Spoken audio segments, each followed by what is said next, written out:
وجود زن سے ہے تصویر کائنات میں رنگ. ویلکم بیک ناظرین.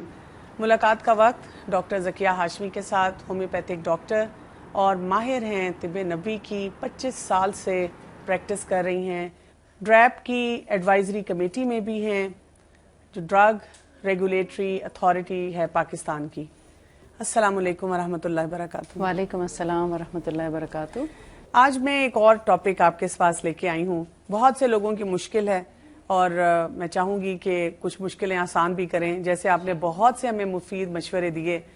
کچھ لوگ بہت پریشان رہتے ہیں ایک چھوٹا سا مسئلہ جو کہ بہت بڑا بن جاتا ہے، اور وہ ہے خوشبو اور بدبو. یعنی خوشبو کا صحیح استعمال کیا ہے، اور بدبو جو جسم سے آتی ہے، منہ سے آتی ہے، جسم سے آتی ہے، اس کے لیے کیا طریقہ کار اختیار کیا جائے. تو ہمیں آپ طب نبوی کی روشنی میں پلیز ہماری رہنمائی کیجیے کہ ہم کیا کر سکتے ہیں اس میں. بسم اللہ الرحمن الرحیم. دو طریقے ہیں. ٹھیک ہے. ایک تو ہوتا ہے حفاظتی تدابیر کا، اور دوسرا یہ کہ جب آپ کسی بیماری یا تکلیف میں مبتلا ہو جاتے ہیں تو علاج کا. ٹھیک. تو پہلے ہم اس کو دیکھتے ہیں کہ احتیاطی تدابیر کیا اختیار کی جائیں کہ بدبو ہی نہ آئے. سب سے پہلے جسمانی صفائی ستھرائی اور پاکیزگی حاصل کرنے کی ضرورت ہے. ٹھیک. ہر روز نہانا چاہیے، اور سردیوں میں بھی. سردیوں میں بھی ٹھیک ہے. ہر روز نہانا چاہیے. اور اگر آپ ہر روز نہیں نہا سکتے سردیوں میں تو کم از کم ایک دن کے بعد ضرور نہائیں. اس سے سردیوں میں بھی نہانے میں کوئی حرج نہیں ہے. یعنی کچھ لوگ ایسے کرتے ہیں مخصوص ایام میں، یا جیسے بچہ پیدا ہونے کے بعد نہاتے نہیں ہیں، جی. اور وہ کہتے ہیں کہ اگر ہم نے نہائے تو ہماری ہڈیوں کو ٹھنڈ لگ جائے گی. پھر اگین وہی احتیاطی تدابیر اختیار کرنے کی ضرورت ہے. آپ دیکھتے ہیں کہ ترقی یافتہ ممالک میں جب زچہ بچہ ڈیلیور کرتی ہے تو اس کو سب سے پہلے باتھ ٹب میں ڈال دیا جاتا ہے، اور اس سے کیا ہوتا ہے کہ اس کی پوری باڈی کی سرکولیشن ہوتی ہے. ایک تو صفائی ستھرائی ہو جاتی ہے، دوسرا بلڈ سرکولیٹ کرتا ہے اور اس کی تھکاوٹ دور ہو جاتی ہے. اس چیز میں احتیاط کس چیز کی کرنی چاہیے کہ پانی جو ہے وہ موسم کے مطابق نیم گرم ہونا چاہیے، تھوڑا کم یا زیادہ. اور اس کے علاوہ اگر جب پانی سے باہر آئیں تو فوری طور پر جسم کو پوری طرح خشک کیا جائے. موسم کے مطابق کپڑوں کا اہتمام کیا جائے، اور اس میں فل سلیو اور فل ڈریس پہنا جائے تاکہ ڈائریکٹ ایئر جو ہے اس پر کسی قسم کا اثر انداز نہ ہو. لیکن اگر صفائی نہیں کریں گے تو آپ کے جسم میں وہ طہارت کا بھی احساس نہیں ہوتا. بالکل. اور اس کے ساتھ ساتھ بدبو اور جی ہاں. اس طرح سے. اور نہانے دھونے کے علاوہ جیسے ہمارے غیر ضروری بال ہوتے ہیں جسم کے، زیر ناف یا زیر بغل، تو ان کی صفائی بھی بہت ضروری ہے. ان کو آپ دیکھیں کہ اسلام بھی ہمیں ایک لمٹ دیتا ہے کہ 40 دن سے زیادہ ان بالوں کا رکھنا جو ہے وہ مکروہ ہو جاتا ہے. آپ کو پتہ ہے یہ ایک بہت بڑا مسئلہ ہے. As a doctor I am sure کہ باہر لوگوں کو تو نہیں اتنا اندازہ ہوتا، لیکن جب ہم دیکھتے ہیں مریضوں کو تو جب ان کو دیکھتے ہیں تو انسان حیران ہو جاتا ہے کہ باہر سے آپ اتنے ویل ڈریسڈ ہیں اور اتنا آپ تیاری کے ساتھ جا رہے ہیں، آ رہے ہیں، اور سب کچھ برانڈز بھی ہیں آپ کے پاس، لیکن جو اندرونی طہارت ہے اس کی طرف کوئی بھی توجہ نہیں دیتا.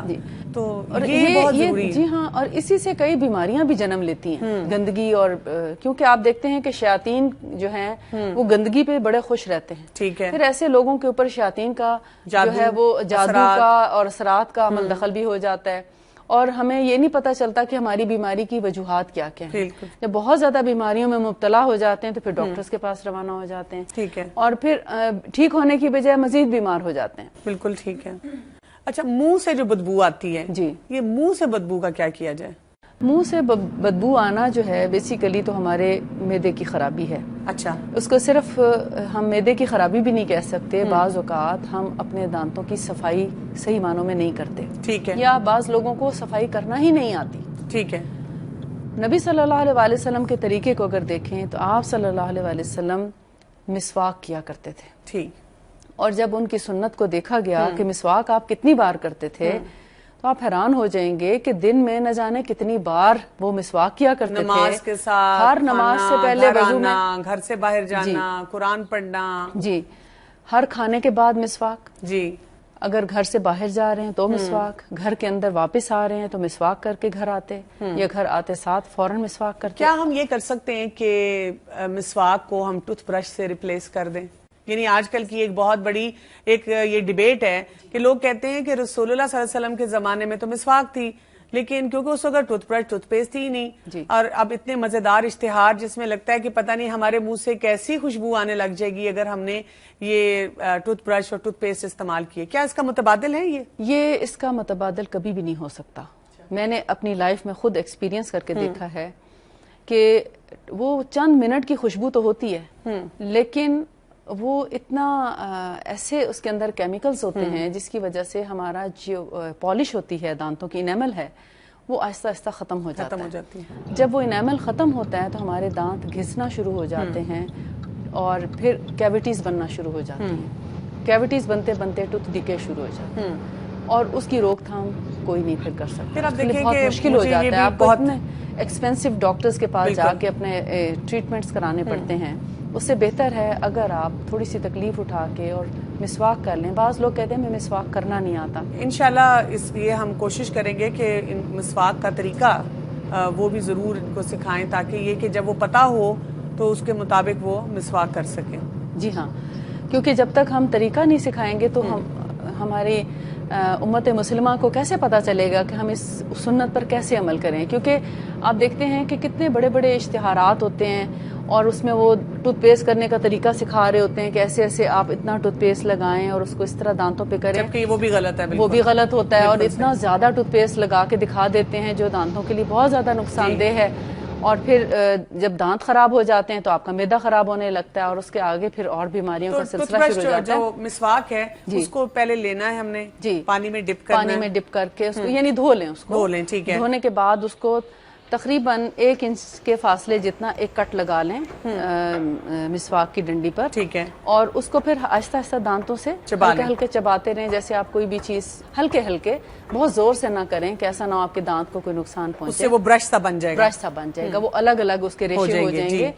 اور پھر اس کو نبی صلی اللہ علیہ وسلم کی سنت کے مطابق درمیان سے شروع کیا جاتا، اوپر کے دانتوں سے، اور اس کو رائٹ سائڈ پہ اوپر کے دانتوں کو پہلے صاف کرتے اور سرکولر موومنٹس اور سرکولر موومنٹ میں. اور پھر واپس دوسری طرف لایا جاتا. اسی طرح پھر نیچے کے دانتوں کو، پھر اندرونی طور پر بھی ان کو اسی طرح صاف کیا جاتا. اور سارے ہر طرف سے حتیٰ کہ دانتوں کے پیچھے تک سے. اور صرف یہی نہیں کہ دانتوں تک، پھر اس کے بعد وہ زبان پر بھی کرتے. اور زبان پر اتنی دور تک کرتے جہاں پر ہمارے خاص وہ ٹیسٹ برڈز ہوتے ہیں ان تک، گلے کے یعنی اینڈ تک کرتے، ان کی آواز نکلتی، وہاں تک وہ اپنی زبان کو صاف کرتے، زبان کی جڑ کو.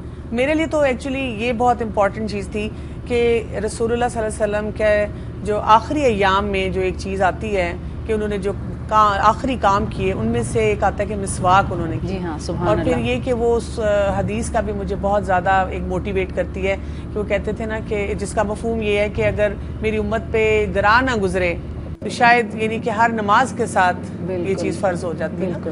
تو میرا خیال ہے کہ مسواک کی ہمیں عادت ڈالنی چاہیے. مسواک کی عادت ڈالنی چاہیے. اس سے منہ کی بدبو دور ہوتی ہے. جی. آنکھوں کی نظر تیز ہوتی ہے. گلے کی خرابیوں سے بچاؤ رہتا ہے. اور اس کے علاوہ جو ہے بہت ذہانت کے بارے میں بھی کہتے ہیں. جی ہاں، کیونکہ اس سے حافظہ بھی اچھا ہوتا ہے. کیونکہ پیچھے جو زبان کی جڑ کے پیچھے جو مسلز ہیں نا ان کے اندر خاص وائبریشن ہوتی ہے اس کے برش کے ذریعے. ٹھیک ہے. اس سے پورے ہمارے برین کے جو سیل ہیں وہ ایکٹیویٹ ہو جاتے ہیں. ٹھیک ہے. آپ دیکھتے ہیں کہ زبان کی جڑ پہ کرنے آنکھوں میں بھی ہلکے سے آنسو آ جاتے ہیں اور کانوں میں بھی ہلکی سی کھجلی سی فیل ہوتی ہے. پورے ENT کو یہ صاف کرتا ہے اور اس سے منہ کی بدبو آٹومیٹیکلی ختم ہو جاتی ہے اگر معدے کا مسئلہ نہ ہو. ٹھیک ہے. کیونکہ برش جب ہم کرتے ہیں صرف دانتوں پہ کرتے ہیں. ٹھیک. اس سے ہماری زبان کی جڑ جو ہے وہ اسی طرح گندی رہتی ہے. تو 5-7 منٹ کے لیے تو خوشبو منہ سے آتی ہے، اس کے بعد بدبو آنا شروع ہو جاتی ہے. اس کے لیے اگر ایسے ہے کہ بچوں کے جب دانت نکلنا شروع ہوتے ہیں اگر مائیں اسی وقت بچوں کو کروانا شروع کر دیں تو اس سے کیا ہوگا کہ جب بچہ بڑا ہوگا تو اس کو ایک وہ ڈیولپ ہو چکا ہوگا اس کا کہ میں نے مسواک کرنا. بلکہ ہم تو اپنے بچوں کو مسواک چھوٹی ڈنڈی کے ساتھ جب ٹیدنگ پہ آتے ہیں تو بجائے اس کے کہ آرٹیفیشل ٹیدر دیے جائیں ہم ان کو مسواک ہی دیتے ہیں. مسواک دھو کے دے دیتے ہیں، وہ اپنے دانتوں میں چباتے رہتے ہیں. اس سے کیا ہوتا ہے ان کے دانت نکلنے میں بھی آسانی ہوتی ہے، ان کی جھنجھناہٹ اور الجھن بھی دور ہوتی ہے اور اس سے ٹیسٹ بھی ڈیولپ ہوتا ہے، ان کے دانت آٹومیٹکلی صاف ہوتے ہیں. بالکل صحیح. اچھا یہ بھی ایک بہت لوگ پریشان ہو کے پوچھتے ہیں کہ خاص طور پہ بہنیں ہماری پوچھتی ہیں کہ ہمیں یعنی کہ پرفیوم لگا کے ہم باہر نہیں جا سکتے اور خاص طور پہ گرمی میں یا برسات کے موسم میں اتنی بدبو آتی ہے, آپ خود سے خود برا لگتا ہے کہیں جاتے آتے ہوئے, تو کیا کریں؟ پھر آپ پرفیوم بھی نہیں لگا سکتے, اور دوسری طرف سے ہمیں یہ بھی پتہ چلتا ہے کہ رسول اللہ صلی اللہ علیہ وسلم نے اس کو خوشبو کے تحفے کو بہت پسند کیا ہے. جی, تو اس کو کس طرح سے کیا جائے استعمال؟ خوشبو نبی صلی اللہ علیہ وسلم کی پسندیدہ ترین چیزوں میں سے ایک ہے. یعنی دنیا میں آپ نے جو چیزیں پسند فرمائی ان میں سے ایک خوشبو ہے, اور خاص طور پر عود آپ صلی اللہ علیہ وسلم کی پسندیدہ اور بہترین خوشبو ہے. اور اس کے بارے میں آتا ہے حدیث میں آپ کو بلکہ مکمل حدیث سنانا چاہتی ہوں تاکہ اس میں کسی قسم کا کوئی شک نہ رہے کہ جنتی لوگ جو ہیں ان کے لیے جو خوشبوئیں لگائی جائیں گی ان میں ایک عود ہے. اچھا, عود بھی دو طرح کی ہوتی ہے, اور اس میں روایت کیا جاتا ہے, حضرت امام مسلم کی روایت ہے, وہ حضرت عبداللہ بن عمر رضی اللہ تعالی عنہ روایت کرتے ہیں کہ آپ خشک عود جلا کر اس میں کافور ڈال کر بخور کیا کرتے تھے, اور فرماتے تھے کہ رسول اللہ صلی اللہ علیہ وسلم اسی طرح بخور کیا کرتے تھے.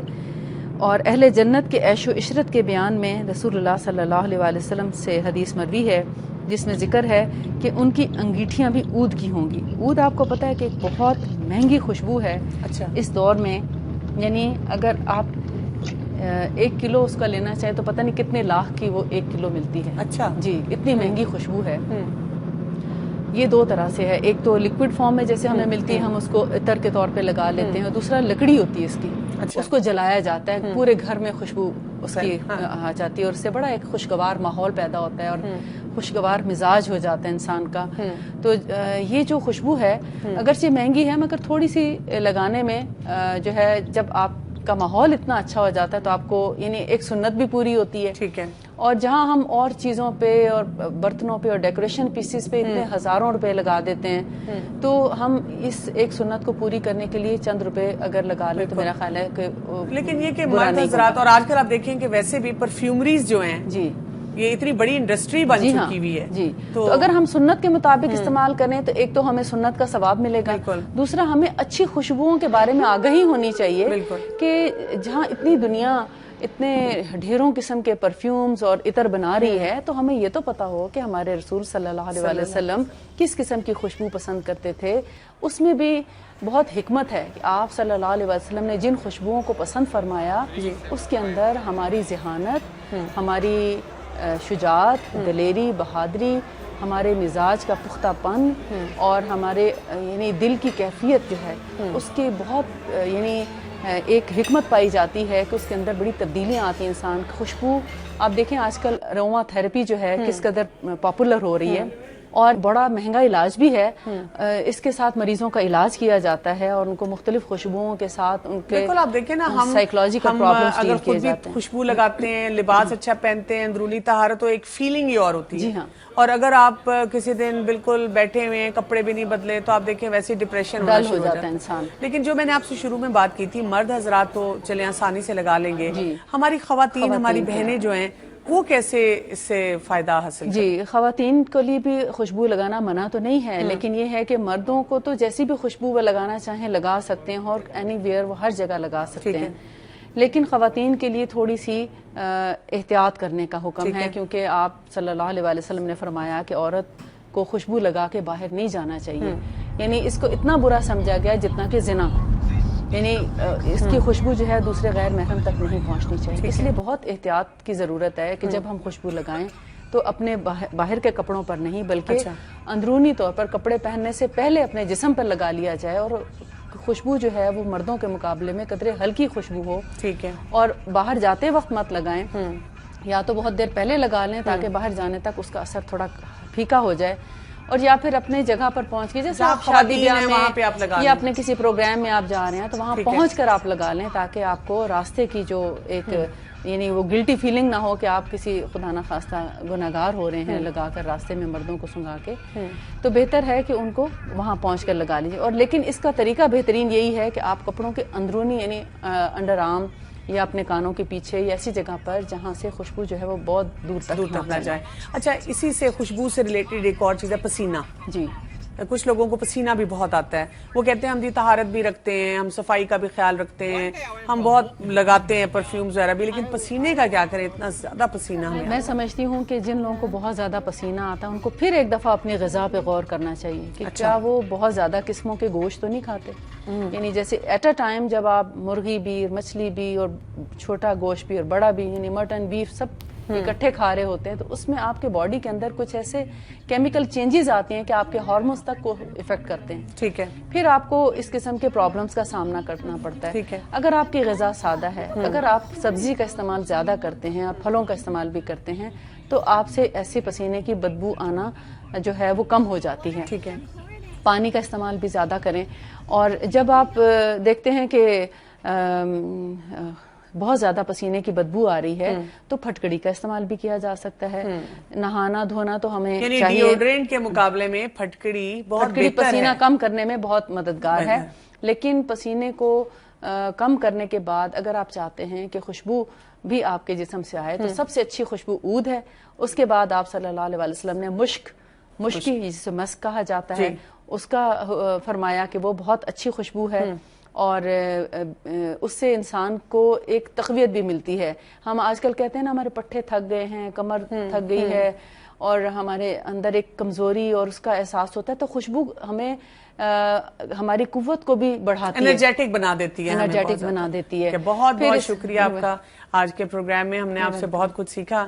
ناظرین, آج ہم نے خاص طور پہ فوکس کیا ہے خوشبو اور بدبو اور پسینہ, اور یہ ایسے چھوٹے چھوٹے چیزیں ہیں جو کہ ہمیں اپنے جسم کے لیے, اپنی طہارت کے لیے بہت زیادہ خاص طور پہ پتہ ہونی چاہیے. ہمیں اپنے گھروں میں, اپنے بچوں میں, اپنے ارد گرد کے لوگوں میں اس چیز کے بارے میں بھی ایک اویئرنیس دینی چاہیے, ان کو بتانا چاہیے کہ اللہ کے رسول صلی اللہ علیہ وسلم نے کس قدر ہمیں خوبصورت چیزیں دی.